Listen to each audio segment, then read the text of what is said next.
মুন্নী সাহার ব্যাংক হিসাবে বিপুল অর্থের খোঁজ মিলেছে। সাংবাদিকতার বাইরে শত শত কোটি টাকা অর্জন করেছেন তিনি।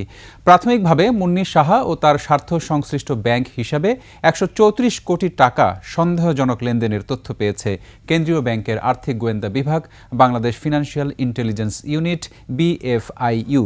হিরো জুম্মানের রিপোর্ট।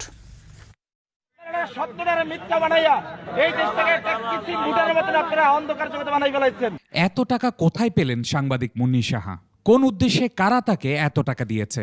কিভাবে মুন্নী সাহার মতো তৃতীয় গ্রেডের সাংবাদিক শত কোটি টাকার মালিক? Double million offer Walton fridge কিনে পেতে পারেন 20 লক্ষ টাকা, রয়েছে কোটি কোটি টাকার নিশ্চিত উপহার। এসব প্রশ্নের উত্তর খুঁজছেন গোয়েন্দারা। তার ব্যাংক হিসেবে ১৩৪ কোটি টাকা লেনদেন জনমনে সন্দেহের সৃষ্টি করেছে।